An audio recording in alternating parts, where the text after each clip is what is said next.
we compare men and women, and we're in that weird world. I think we're over the hump of the weird world where we're saying everybody's the same and we have to be all treated exactly the same, and you're not treating individuals. But the top international men, they're playing 5,000 to 5,500 minutes a season, and the top international women this year will have played just over 3,000. Is physiologically, are women less able? Are they only 60% of men? Is it the actual game time that's the problem? Given that they're covering about between 20 and 30% less distance in the high speed distance, and the velocity of of that speed is lower as well. Like, are the physiological demands beyond girls? That would be a question I'd aim at you.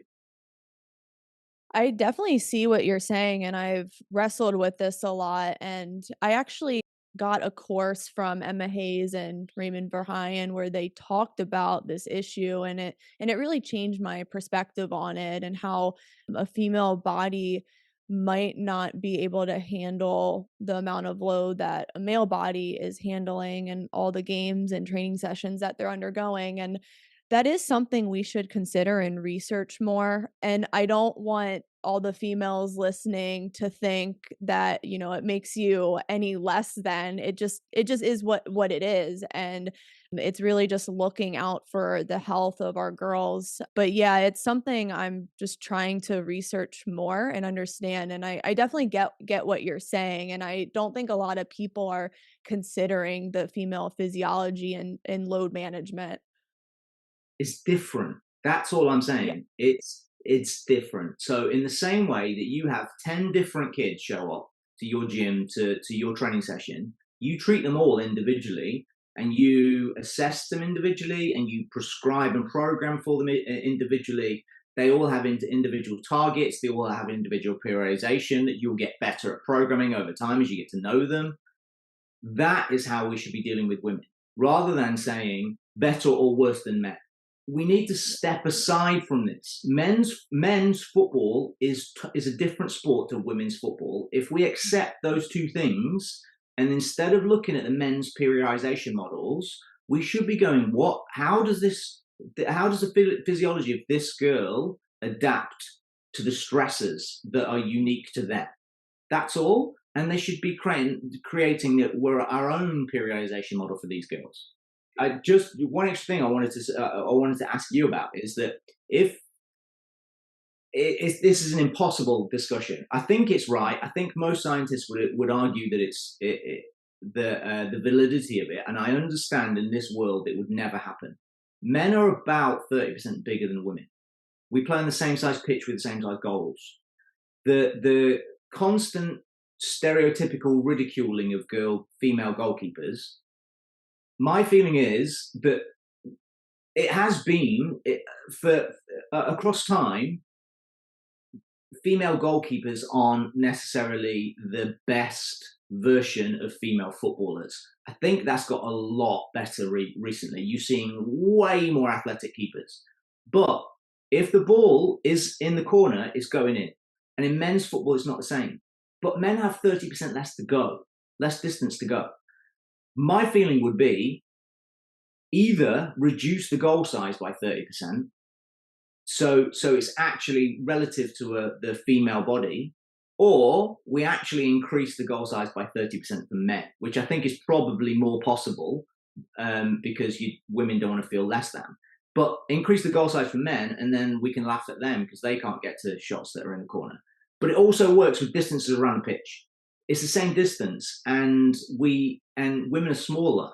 So if you look at the physical demands of a game in terms of the number of accelerations and decelerations, or the high speed distance that each men and women travel, it looks different in numbers, and it should do, because there is more space in girls' football just by the nature that they're smaller. They also kick the ball less hard, less far.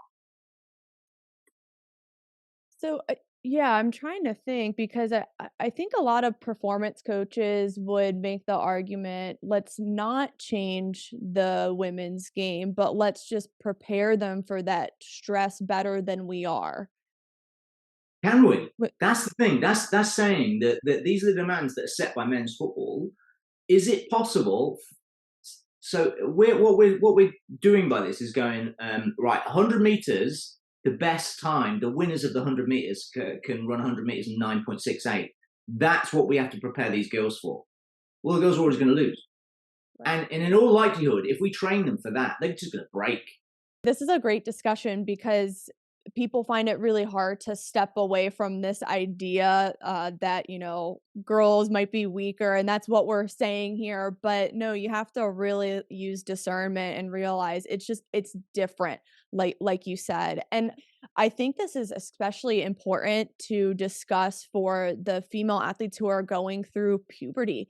And I don't know what it's like where you are, but in the States, we have 12 to 14-year-old girls playing 4 to 5 tournament games in a weekend. Sometimes they're on, like, their school soccer team and club soccer team in the same season, so they're really playing, like, 6, 7 days a week, and for that growing female body, I don't know if this is so good.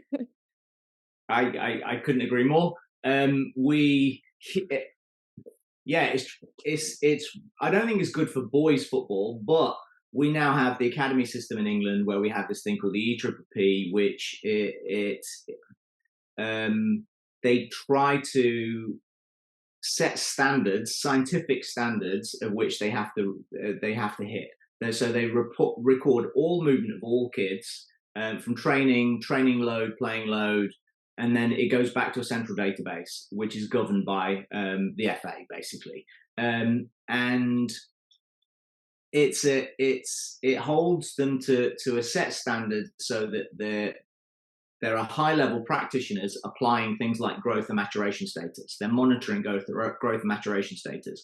We're looking at injury occurrences at specific ages, at specific loads for against growth and maturation status of these boys. There is nothing like it for the girls. So we're applying, again, knowledge that we have of boys, of male science, against girls, and I think it's very, very different. The elite end of girls sport are they even considering growth and maturation status for a start, and it's a very small amount. The in England, most what we call grassroots, which are just parents coaching games, but that they might be affiliated to a club that you will have heard of, but it's still mostly level one parent coaches, might be level two parent coaches, but these aren't professionals run by professional clubs. They're just affiliated to professional clubs, and the men's club pretend they have a girls team.